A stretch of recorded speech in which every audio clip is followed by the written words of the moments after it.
sponge cake, watching the sun bake.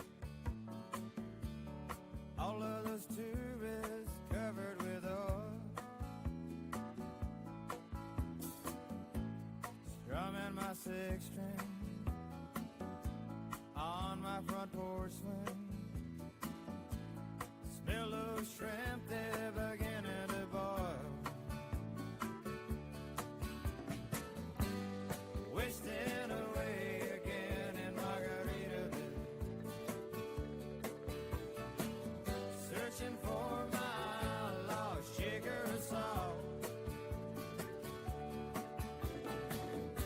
Some people claim that there's a woman to blame, but I know it's nobody's fault. Don't know the reason, stayed here all season. Nothing to show but this brand new tattoo, but it's a real beauty, a Mexican cutie. How it got here, I haven't a clue. Wasting away again in Margaritaville, searching for my lost sugar and salt. Some people claim that there's a woman to blame. Now I think, hell, it could be my fault.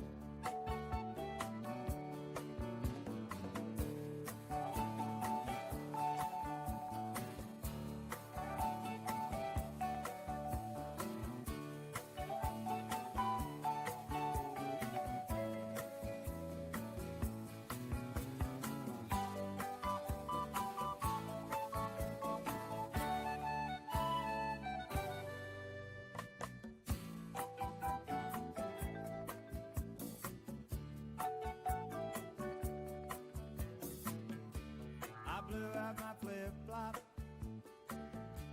stepped on a pot top, cut my heel, had to cruise on back home. But there's booze in the blender, and soon it will render that frozen concoction that helps me hang on. Wasting away again in Margaritaville, searching for my lost sugar and salt. Some people claim that there's a woman to blame, but I know it's my own damn fault. Yes, and some people claim that there's a woman to blame, and I know it's my own damn fault.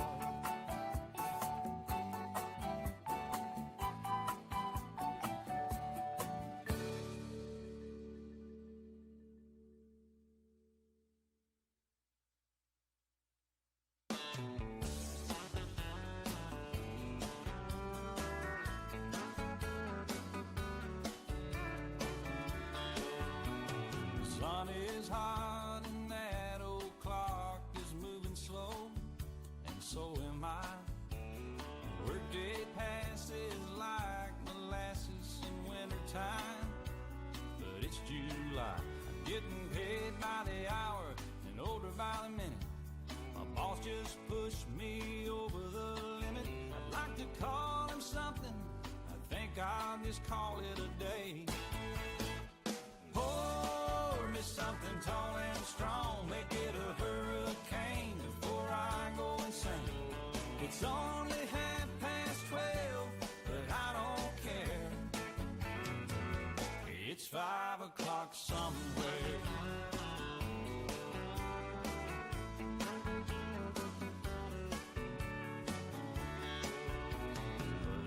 lunch break is gonna take all afternoon and half the night. Tomorrow morning I know they'll be hell to pay. Hey, but that's alright. I ain't had a day off now in over a year. My Jamaican vacation's gonna start right here. If the phone's for me, you can tell them I just sailed away. And pour me something tall and strong, make it a hurricane before I go insane. It's only 12:30, but I don't care. It's 5 o'clock somewhere.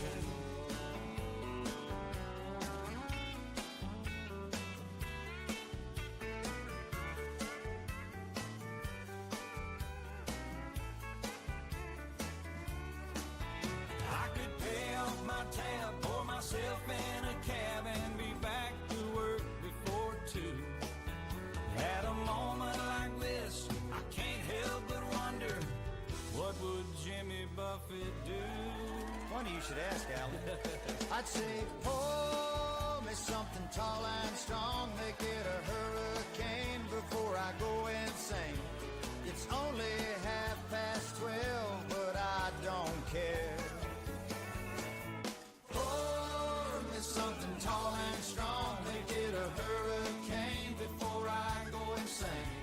It's only 12:30, but I don't care. He don't care, and I don't care. It's 5 o'clock somewhere. What time zone am I on? What country am I in? It doesn't matter, it's 5 o'clock somewhere. It's always on 5 in Margaritaville, come to think of it. I heard that. You've been there, haven't you? Yes, sir. I've seen your boat there. I've been to Margaritaville a few times. All right, well, that's good. Stumble my way back. Okay, well, we just want to make sure you can keep it between the navigational beacons. Between the buoys, I got it. All right, well, it's 5 o'clock. Let's go somewhere. I'm ready, crank it up. Let's get out of here. I'm gone.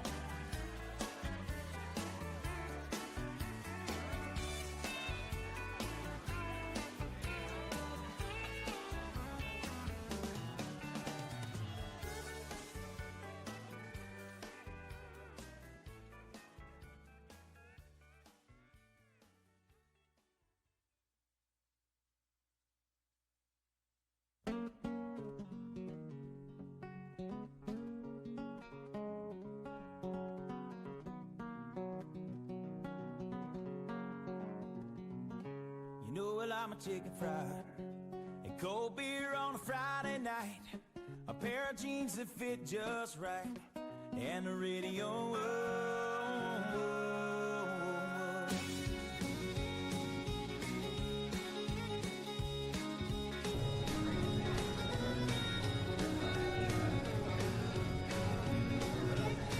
Well, I was raised underneath the shade of a Georgia pine, and that's home, you know. Sweet tea, pecan pie, homemade wine, where the peaches grow. In my house, it's not much to talk about, but it's filled with love that's grown in southern ground, and a little bit of chicken fried. Cold beer on a Friday night, a pair of jeans that fit just right, and the radio.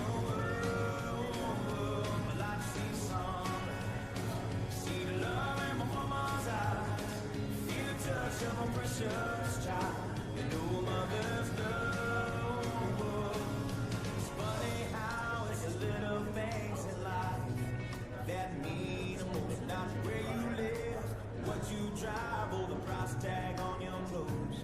There's no dollar sign on a piece of mind, this I've come to know.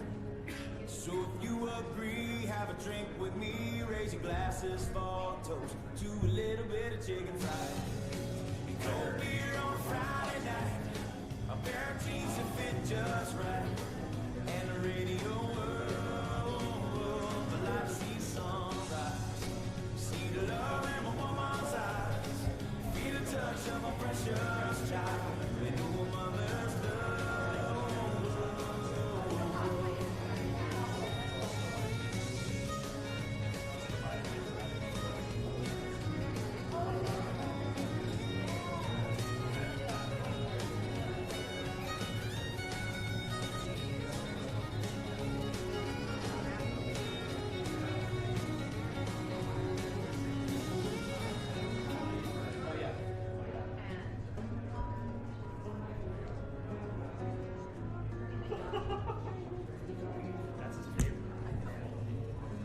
God for my life.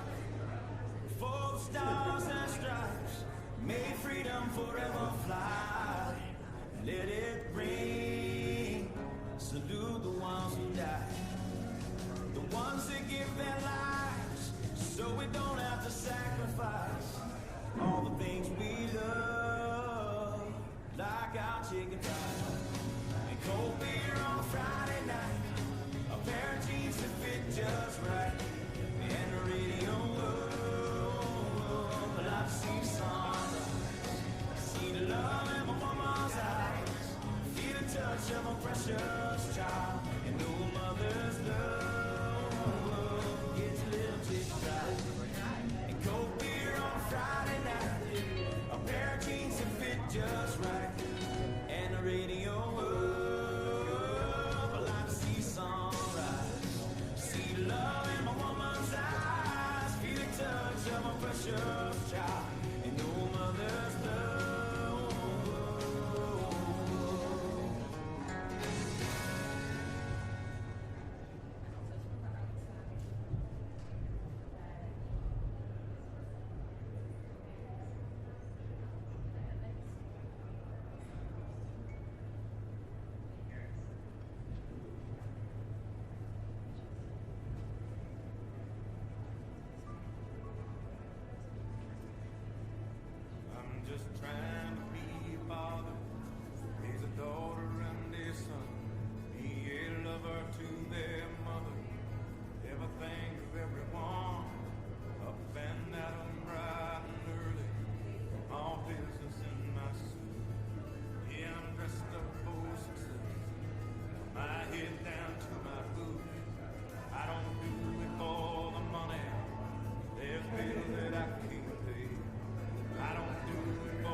22 says 93 down with the deposit guarantee, but that's what it holds.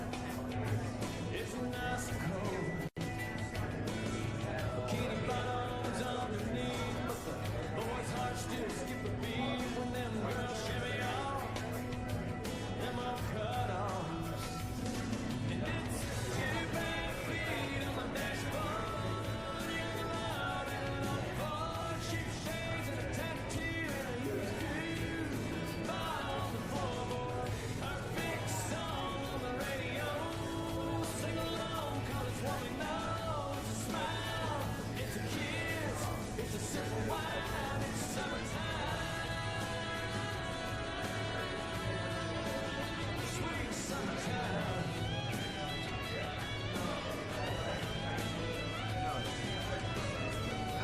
The more things change, the more they stay the same. No matter how old you are, you know what I'm talking about. Yeah, baby, when you got 2 bare feet on the dashboard, you're loud and on board. Cheap shades and a tattoo and you on a rolling floorboard. Her big song on the radio. Sing along 'cause it's what we know. It's a smile, it's a kiss, it's a sip of wine, it's summertime. Sweet summertime.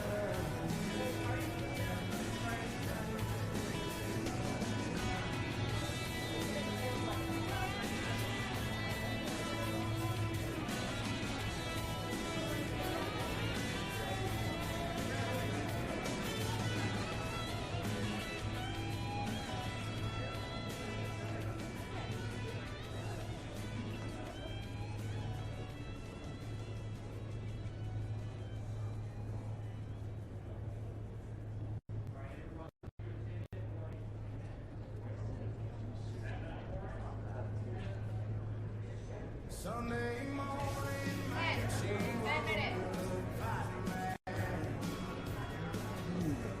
bitching and moaning on about the time I had. And by Tuesday, you could say that girl as good as gone. Like it's doing that. Thursday came around, now it's on.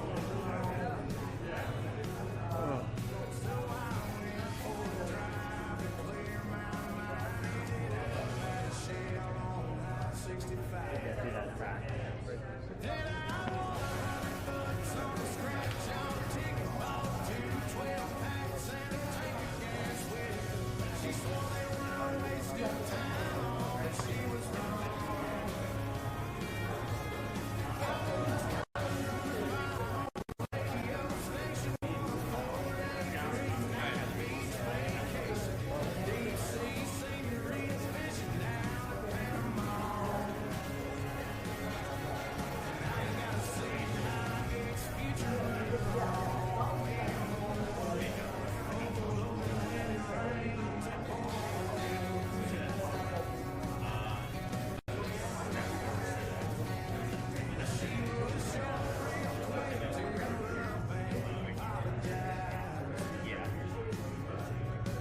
When she heard about my newfound luck on that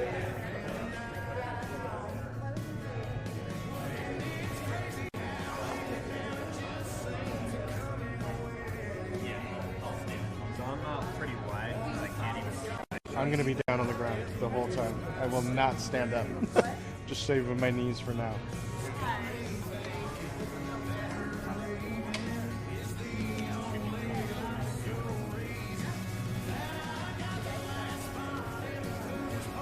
Imagine they're going to have all the people come out before him, aren't they? Probably the next. Yeah, there's going to be a bunch of officers coming out. If they do that, they're kind of ruin the whole show.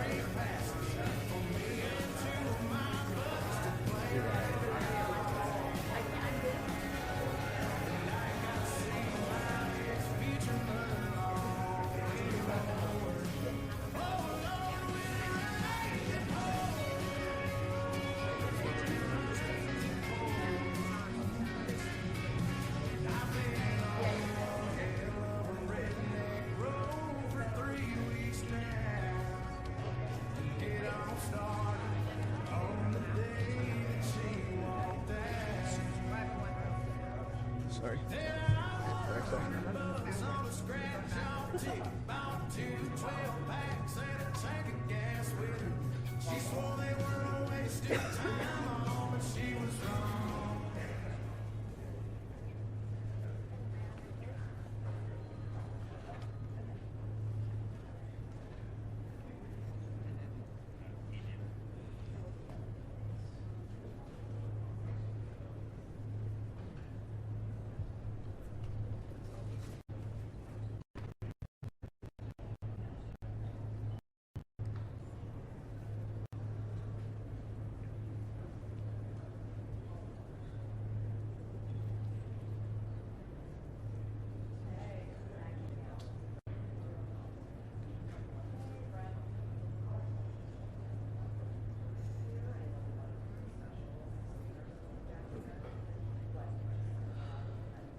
snow now. Yeah, yeah, yeah.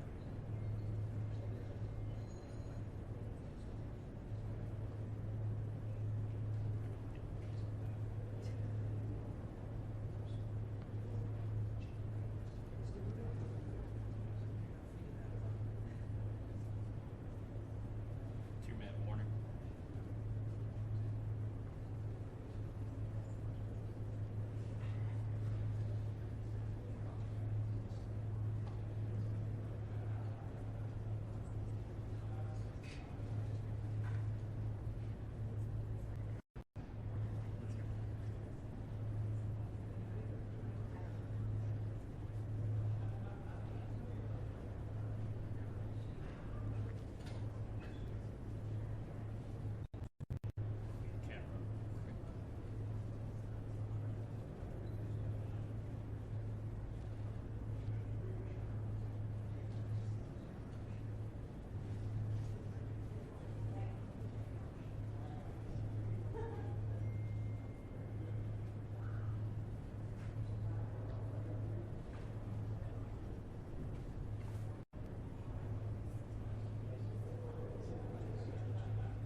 Good afternoon, everybody. How we doing? Good. So I want to thank the law enforcement officers behind me for being here. I'll answer a few questions, but I want to say just a few things at the outset, just about what I've learned today and what I'm trying to do here. First of all, I want to give a shout out to the Annunciation school shooting families, because the last time I was in Minneapolis, it was, of course, to meet with some of those families. I understand that a couple of the students have made near miraculous recoveries, and just that was a very special moment for me to be invited into that community at a time of grief. And I hope that all of them know that though I didn't get to see them this particular time, I've been thinking about them and their families quite a bit. Now, to talk about what I am here to do, which is federal law enforcement, to enforce our immigration laws, I want to say just a few things. First of all, I wanted to meet with business leaders, with ICE officers, with local law enforcement to try to understand a little bit better what's going on, so that we can tone down the temperature a little bit, reduce the chaos, but still allow us as a federal government to enforce the American people's immigration laws. That is the purpose of my visit. Now, this is step one or step two of that process. There's going to be a lot of work that follows through from here. I'm happy to talk about that, but I think I learned a few things that were very important. So number one of the things I learned is that the guys behind me are doing an incredible job, and frankly, a lot of the media is lying about the job that they do every single day. Now, it doesn't mean that there aren't occasionally stories out there, there aren't occasionally videos out there that suggest that these guys, or at least some of the people who work for them, are not doing everything right. But very often, if you look at the context of what's going on, you understand that these people are under an incredible amount of duress, an incredible amount of chaos, and because of a few very far left agitators, a lot of these guys are unable to do their jobs without being harassed, without being doxxed, and sometimes without being assaulted. That's totally unacceptable. And that's one of the things that I want to send a message to is, yes, come out and protest me, protest our immigration policy, but do it peacefully. If you assault a law enforcement officer, the Trump administration and the Department of Justice is going to prosecute you to the fullest extent of the law. And I wanted to show some support for these guys who, frankly, are operating in a very, very tough environment. I heard a lot of stories today about that I think drives home just how chaotic the environment on the ground here has already gotten. For example, did you know that within the last, I think, week or so, maybe even more recently than that, you had a couple of ICE officers who were off duty, who had been doxxed online, who were sitting and having a meal at a restaurant in Minneapolis when a bunch of agitators showed up, locked the door, made them feel like they were in danger for their lives, and then, of course, it was federal law enforcement officers who had to come up, lower the temperature on the situation, and actually get those two off-duty officers to a point of safety. Now imagine, if you would, your life and your perspective on law enforcement if you can't even go to a restaurant without some agitators locking the door and making you feel like your life is in danger. That is the environment that has been created, I think, by a lot of very, frankly, far-left people, but also by some of the state and local law enforcement officials who could do a much better job in cooperating and working. And by the way, I'm not talking about the cops, who these guys told me on the ground, the cops are very sympathetic to what they're dealing with. I'm talking about state and local elected law enforcement officials who could do a lot better job in making their lives a little bit easier, and in the process, they would make the lives of all Minneapolis residents easier, and that's what we want. We want to be able to enforce the immigration laws on the one hand, while on the other hand, we want to make sure that people in Minneapolis are able to go about their day. And I want to say just one last point on this. So I heard from a business leader today who told me a very tough story, and I think so much of what's gone wrong in Minneapolis is people not trying to understand the perspective of somebody else. Try to understand what somebody else is experiencing, whether they're a law enforcement officer or anybody in the community here in Minneapolis. So they told me a story about this manufacturing facility where an illegal immigrant was being arrested, and as these employees are going into the manufacturing facility, all of a sudden an illegal immigrant shows up, they don't know it's an illegal immigrant, and then a bunch of ICE officers descend. Now these people just want to go to work, they want to go to work safely, and now all of a sudden there's a major law enforcement operation happening right outside their place of business. Now from one perspective, I certainly understand why a business leader or why an employee would say, whoa, what's going on? It's a little scary no matter your position in life if a bunch of cop cars show up and they're arresting somebody. Now the additional context is that we know that people online have been encouraging illegal immigrants that one way they can evade arrest is by showing up at a legitimate place of business, making it impossible for these guys to actually enforce our immigration laws. So while I can understand the perspective of somebody who doesn't want to see an arrest happen at their place of work, I can also understand the perspective of our immigration enforcement officers who have to do their job and can't allow a heckler's veto over our immigration enforcement. And so much of what's gone wrong is the failure to do that. And here's the point. We can do a good job of enforcing our immigration laws without the chaos, but it actually requires the cooperation of state and local officials. If you look at blue cities and blue states, red cities and red states, you go to Austin, Texas, or Memphis, Tennessee, you go to the state of Texas, obviously a very red state, or the state of Tennessee, a very red state, but you've got blue cities within those states, you do not have this level of chaos. The reason why things have gotten so out of hand is because of failure of cooperation between the state and local authorities and what these guys are trying to do. We have a ton of resources, a ton of ICE agents in this city right now that I would rather us not have. I'd love to send those guys home. They're not even doing targeted immigration enforcement. They are trying to protect ICE officers who are doing immigration enforcement, because when a crowd surrounds them and these guys call 911, the local officials, the local cops have been told to stand down. So we have people here who aren't even doing immigration enforcement, they're doing force protection. So that if a rioter tries to ruin the life or assault an ICE officer, they're actually protected. Now, why doesn't it make more sense for the local cops to get involved in that situation? Why not just have the mayor or the local officials tell the police officers, you know what, if an ICE officer is being assaulted by a far-left agitator, you are invited, you should actually help him. That's what would work out in any normal situation, and that's what happens in nearly every jurisdiction, red or blue, in the United States of America. The reason it hasn't happened here is because the local authorities have been told, stand down, do not help ICE, promote violence, promote the agitation, but don't do anything to lower the temperature and lower the chaos. That's a problem. Here's another example of how the lack of cooperation between state and local officials makes it harder for us to do our job and turns up the temperature. Let's say, for example, we have a criminal migrant who is a sex offender. And let's say that we've got to go and arrest that person who, Democrat or Republican, wants a sex offender living in their community. I would assume, I would hope that most people don't. But because they're an illegal alien, we don't know their last address. We may have known their address 3 years ago, but we don't know their address now. What we'd like to do is talk to local officials and say, you know what, according to the Medicaid rolls, where was the last address this person was domiciled?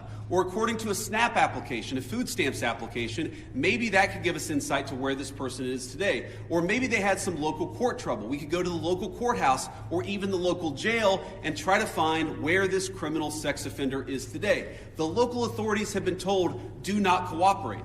So these guys are trying to go out and enforce the law. They're trying to arrest sex offenders, but they're trying to do it in an environment where local officials have been told, do not help them, do not provide intelligence about where these sex offenders might be. This is disgraceful. And there are a lot of things that all of us could do better to lower the temperature, but the number one thing that I learned today is that the best way to facilitate reasonable enforcement of the law, but also to lower the chaos in Minneapolis, would be for state and local officials to cooperate. Now, I will say, on one final positive note, I actually think that there's some hope, some reason to think that there's going to be better cooperation in the weeks and months to come. I think that because I've talked to some of the local officials here. I think there are reasons to believe that these people are going to step up and actually ask the cops to protect our ICE officers when they're being assaulted, who are going to ask the local courts to cooperate with getting criminal sex offenders out of our community. That's a good thing.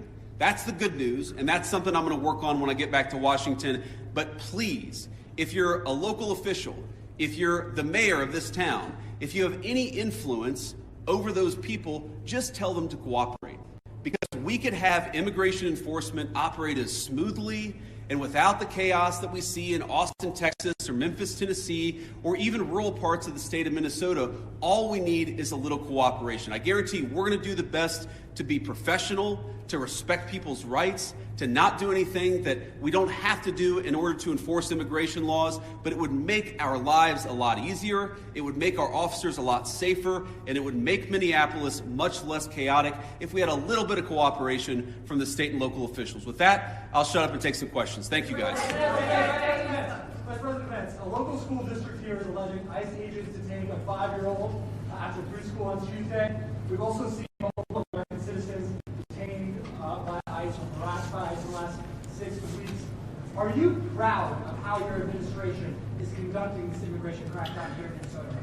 Well, I'm proud of the fact that we're standing behind law enforcement, and I'm proud of the fact that we're enforcing the country's laws. But, you asked a question about this 5-year-old kid. I actually saw this terrible story while I was coming to Minneapolis. We just left Toledo, Ohio this morning for an economic messaging event. And I see this story, and I'm a father of a 5-year-old, actually, a 5-year-old little boy, and I think to myself, oh my God, this is terrible. How did we arrest a 5-year-old? Well, I do a little bit more follow-up research. And what I find is that the 5-year-old was not arrested, that his dad was an illegal alien, and then when they went to arrest his illegal alien father, the father ran. So the story is that ICE detained a 5-year-old. Well, what are they supposed to do? Are they supposed to let a 5-year-old child freeze to death? Are they not supposed to arrest an illegal alien in the United States of America? If the argument is that you can't arrest people who have violated our laws because they have children, then every single parent is going to be completely given immunity from ever being the subject of law enforcement. That doesn't make any sense. No one thinks that makes any sense. Now, there are so many of these cases like that where if you just understand the context, there have been a number of situations that I've looked into personally where I say, wait a second, we don't want ICE arresting American citizens. They're supposed to be enforcing the immigration laws against illegal aliens. So then I look into it and I find out that the American citizen who was arrested took a swing at an ICE officer. You can't have that happen. And of course they have to defend themselves. And of course they have the right to detain somebody who assaults a law enforcement officer. Now, this is my point. Do we want these things to happen? Do we want these arrests to be so chaotic? No, we don't. These guys want it least of all, but if we had a little cooperation from local and from local and state officials, I think the chaos would go way down in this community. President! Go ahead.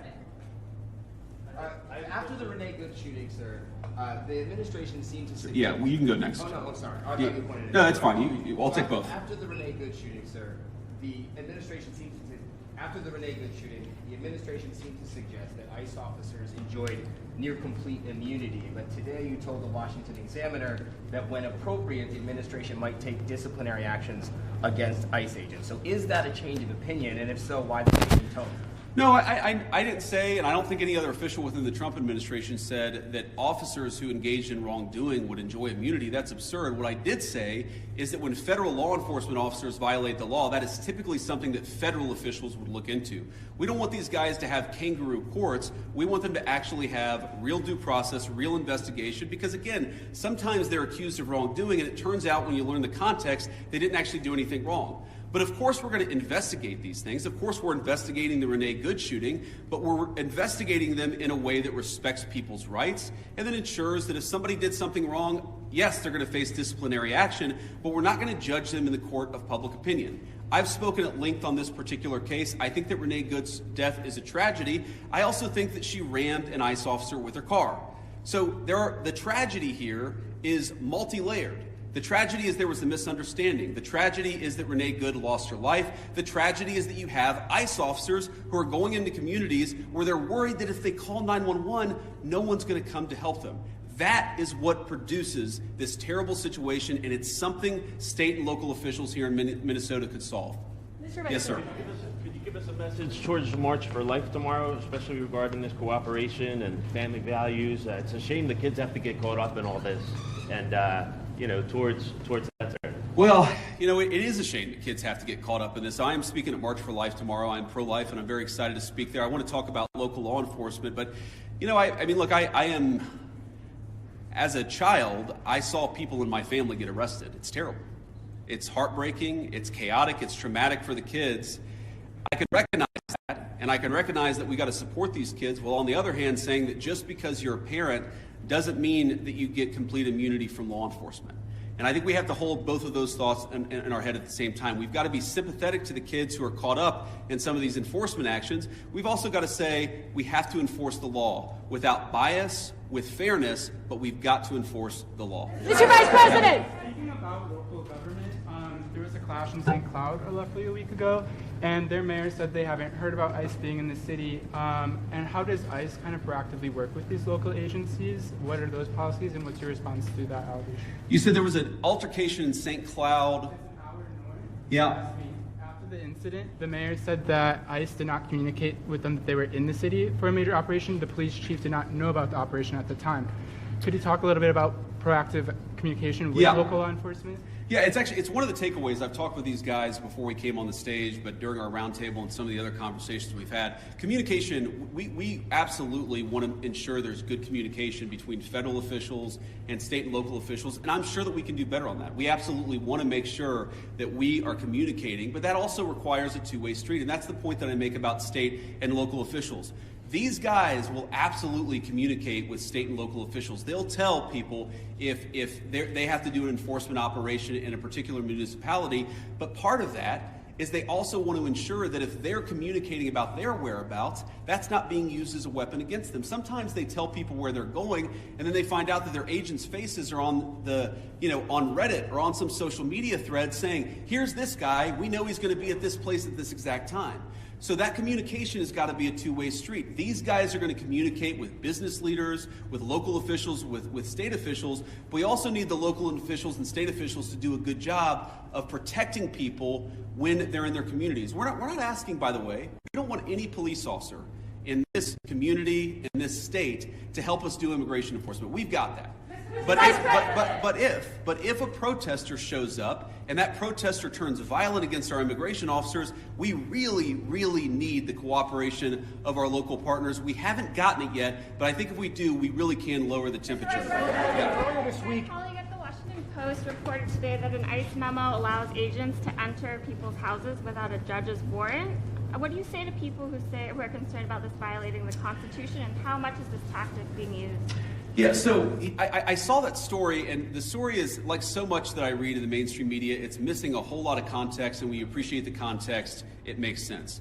No one is saying, look, there are exceptions. For example, a crazy exception, if somebody is fired at from inside a house, they don't need a warrant to go inside that person's house. There are very narrow exceptions to the warrant requirement where law enforcement officers don't need a warrant if, for example, they're an imminent threat of their lives.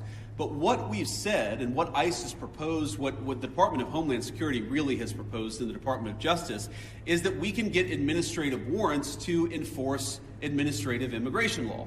Now, it's possible, I guess, that the courts will say no, and of course, if the courts say no, we would follow that law, but nobody is talking about doing immigration enforcement without a warrant. We're talking about different types of warrants that exist in our system. Typically what happens, not always, but typically in the immigration system, those are handled by administrative law judges, so we're talking about getting warrants from those administrative law judges, and then of course, with other cases, you get judges, or you get warrants from a judge. That's very consistent with the practice of American law. I'm sure the courts will weigh in on that, but we're never going to enter somebody's house without some kind of a warrant, unless, of course, somebody's firing on an officer or they have to do something in order to protect themselves. Follow up on that. Do you believe that you can forcibly enter with an administrative warrant, or would that be a violation of the Fourth Amendment? Well, our understanding is that you can enforce the immigration laws of the country under an administrative order if you have an administrative warrant. That's what we think. That's our understanding of the law. That's our best faith attempt to understand the law. Again, this is something courts will weigh in on.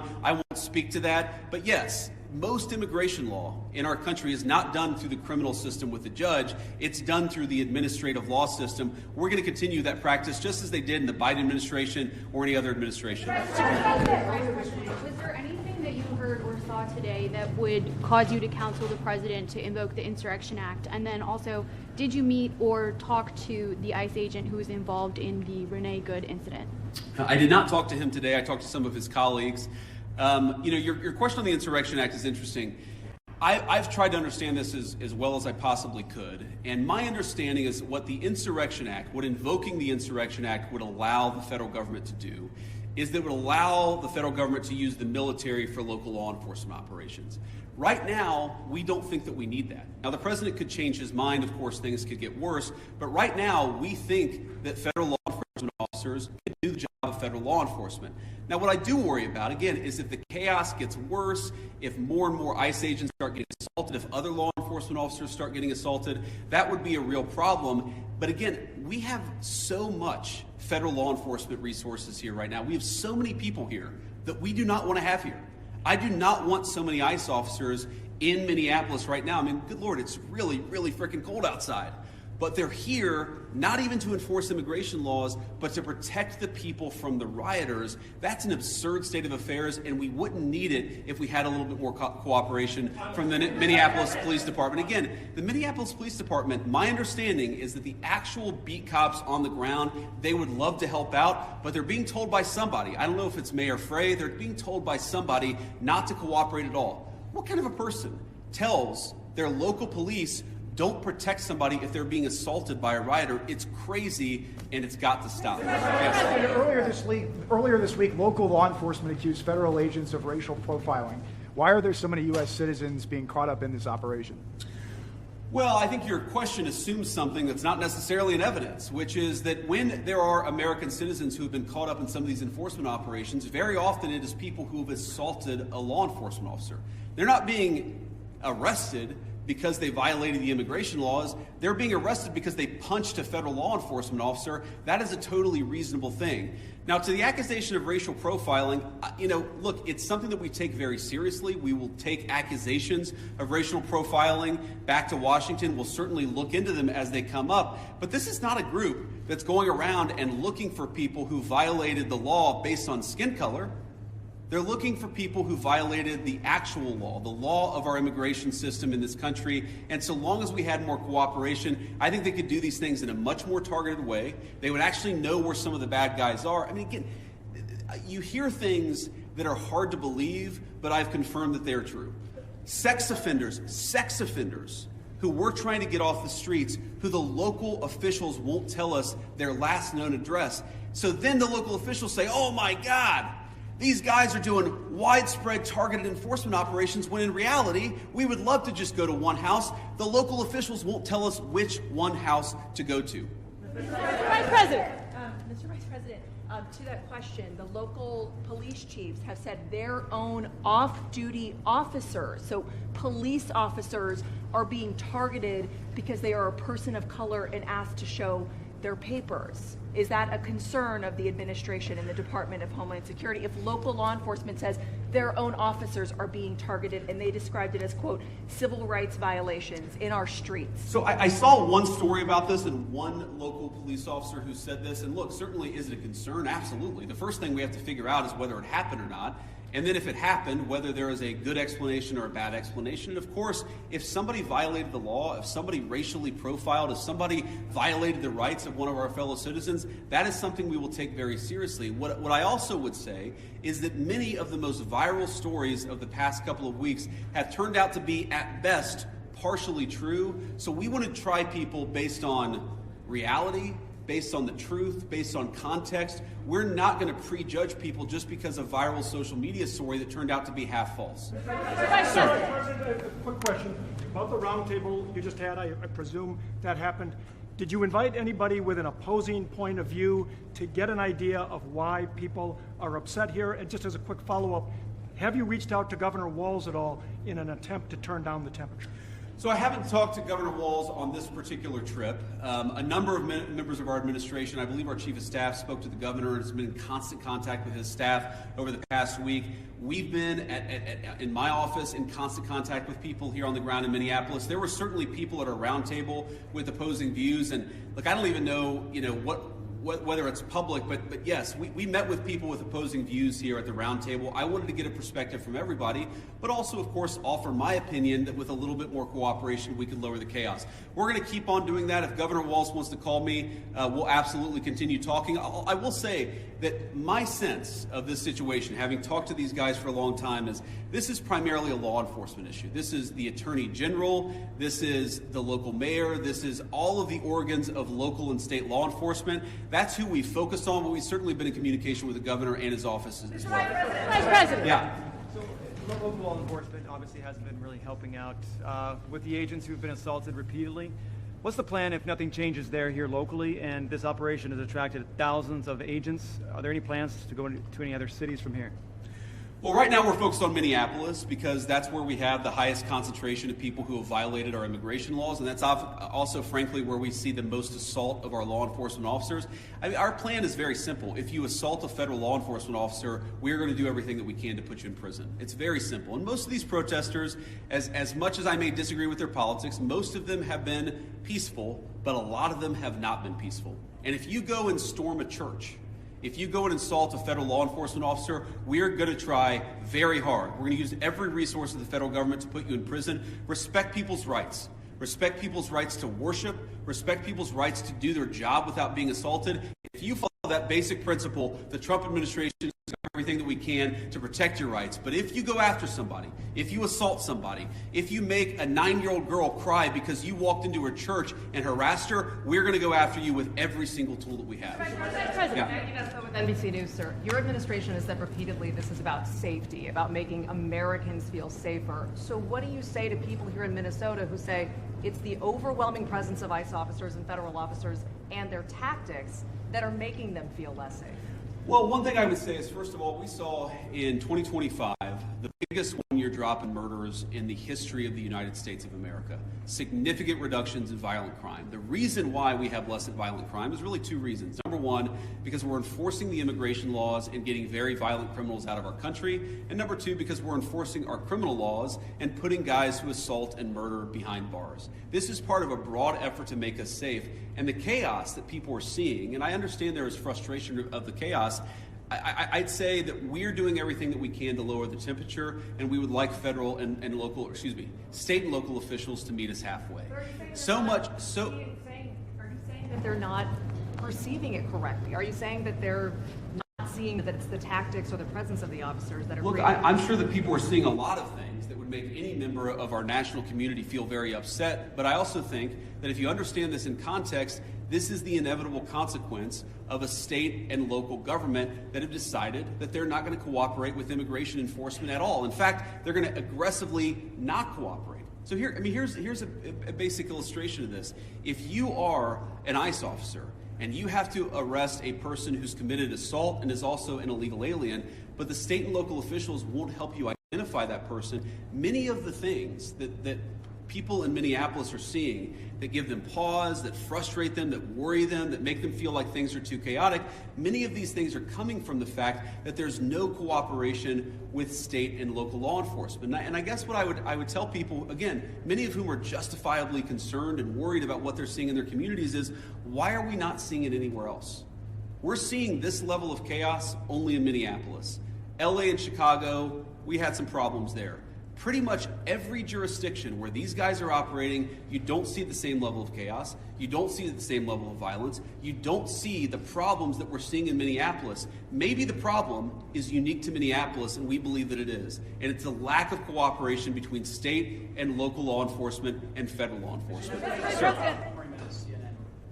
ICE has been operating here for years with less pushback than we're seeing right now. And even the St. Paul police chief recently said, is there not a way to find common ground without scaring the hell out of people in the community? Those are his words.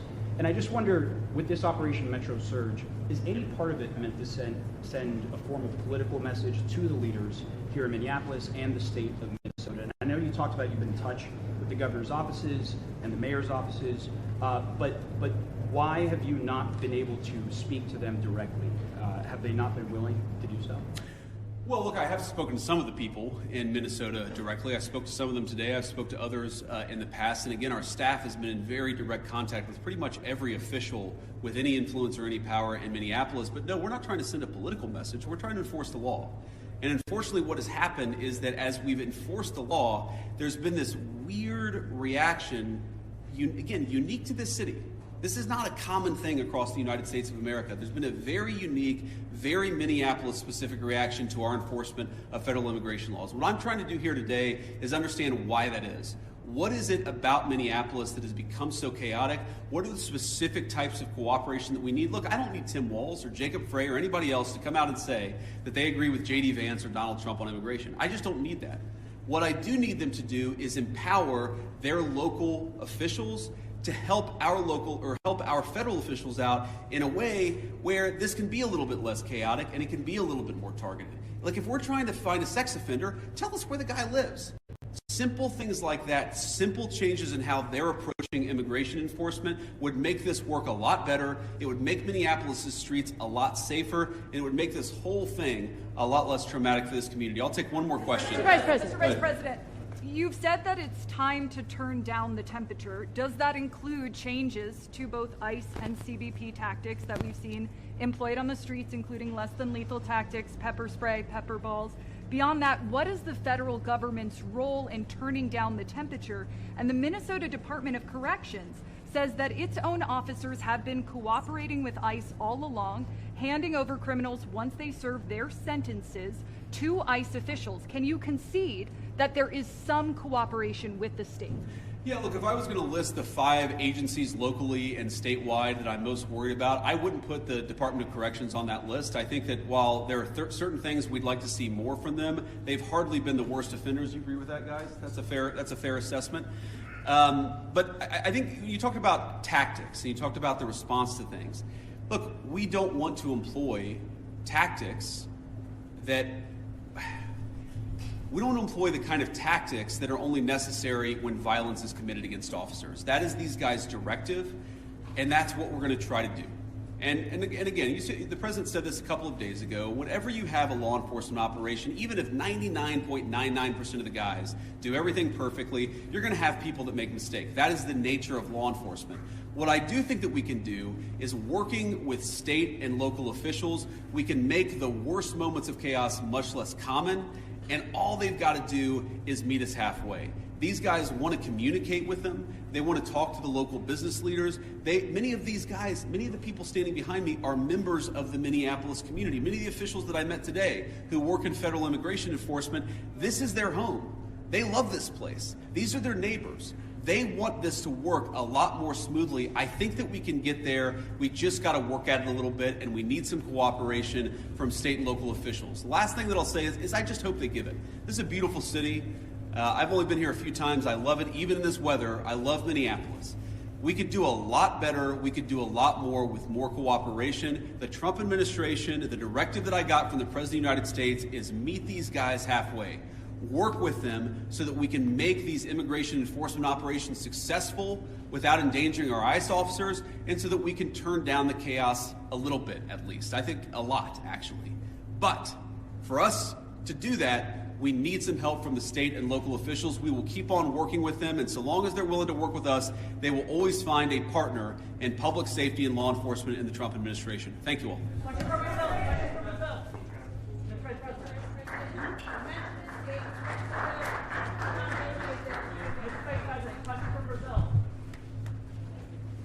Brazil? Yeah. Go back, man. It's cold up here.